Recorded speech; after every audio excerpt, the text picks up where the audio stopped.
Bonjour les geeks, regardez ce que j'ai là, les 12 premiers albums de Hulk dans la collection Gamma, la bande qui a créé Hulk chez Artima Color au format Marvel Superstar. Hop, t'arrêtes tout de suite la zombie là, tu fais quoi là? Bah, je présente cette belle collection aux albums chatoyants et conviviaux. Mais t'es pas un inconditionnel de chez Luc toi, et de Strange? Bah si, l'un n'empêche pas l'autre. Mais comment ça? Bah, le magazine Strange a toujours été la référence pour les amateurs de super-héros que nous étions. Pourtant, dans les années 80, les fans de comics pouvaient trouver tous les mois d'autres références à l'occasion de leur expédition fébrile dans les maisons de la presse. Ah bon? Et oui, à cette époque, deux autres maisons d'édition concurrentes de Hugues nous offraient autant de surprises et de joie que la maison lyonnaise. D'un côté, Sage Édition qui diffusait Batman ou Superman, et de l'autre, la maison Aredi, également appelée Artima. Et c'est de cette dernière maison d'édition que je voudrais parler aujourd'hui. Aredi, Artima, c'était les deux noms d'un même éditeur, un éditeur français basé à Tourcoing. Il avait l'habitude de publier du petit format, que ce soit pour du Marvel ou du DC. Aredi Artima publiait à l'époque autant de BD que la maison Lug. Les séries de Marvel éditées étaient celles que Lug n'avait pas voulu publier, comme par exemple Submariner, Captain America, Thor, Miss Marvel, Miss Hulk.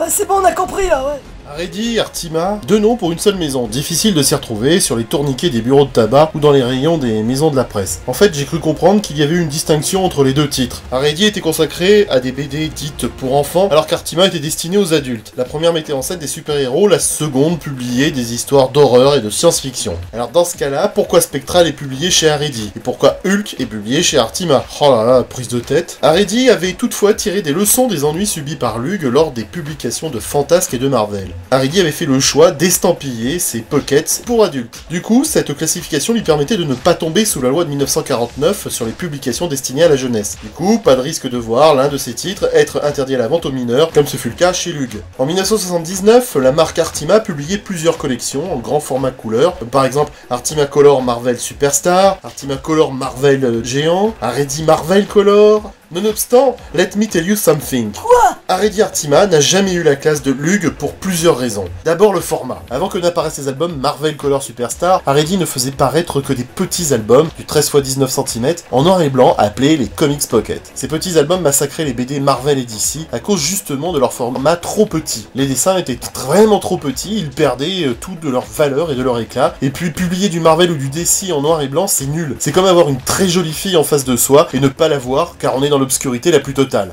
Et puis quand on y pense, le plus scandaleux, c'est qu'une fois que ces BD massacrés étaient parus, c'était pour la première et la dernière fois.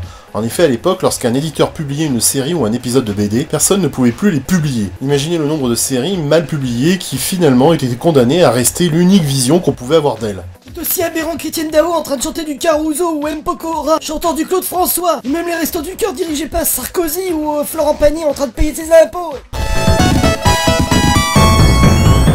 Mais le pire de tout est que les éditions Artima n'avaient pas le feeling qu'on pouvait avoir avec Lug. Elle paraissait froide, il y avait peu de liens avec le lecteur, et quand je parle de liens, je veux dire qu'on n'était pas aussi lié à elle qu'avec un bon vieux Strange ou un Nova. Enfin bon, si vous le voulez bien, on pourrait peut-être enfin s'intéresser à ma collection de Hulk. La collection Artima Color, Marvel Superstar, a toujours cherché à mettre en valeur les super-héros. La naissance de Hulk est une réédition des premiers épisodes de Jack Kirby, ce qui permettait de comprendre les origines du géant vert.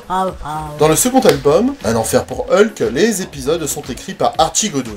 Dans le troisième album, les combats de Hulk, et le quatrième album, Hulk aux chutes du Niagara, c'est Steve Englehart qui prend la main. Comment tu dis, Steve Englehart? Et il en sera ainsi durant le cinquième, le sixième et le septième album. On trouvera aussi Roy Thomas dans le numéro 9 ou Jerry Conway. Dans Hulk contre Quasimodo, c'est Bill Mantlo qui prend la relève. Bref, que des pointures au scénario.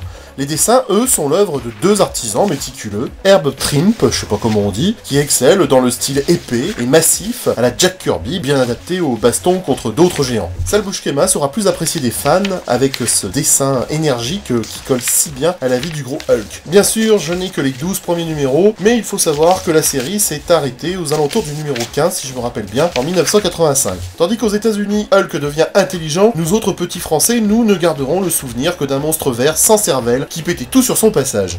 La collection Artima a permis à Hulk d'accéder au statut de vedette à part entière auprès des lecteurs. Hulk avait sa propre revue. Il était très populaire, en particulier à partir de 1980, l'année de la diffusion de la série à la télévision française. Ceci favorisa le développement des publications du Géant Vert dans l'Hexagone. Hulk a vraiment accédé à un certain renom à ce moment-là. Le merchandising, bien sûr, avait suivi. Preuve s'il en est ce grand concours Hulk, organisé par Artima en 1980, qui proposait aux vainqueurs tout un éventail de cadeaux, des t-shirts, des badges, des mannequins, des autocollants et même même des poupées gonflables. Des poupées gonflables.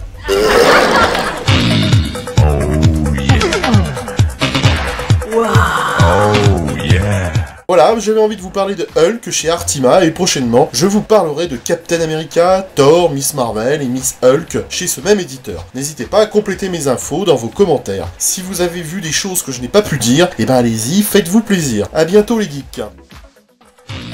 Allez, c'est l'heure de notre super jeu. Une phrase se cache dans ce dessin. Sauras-tu trouver laquelle? Réponse dans le générique.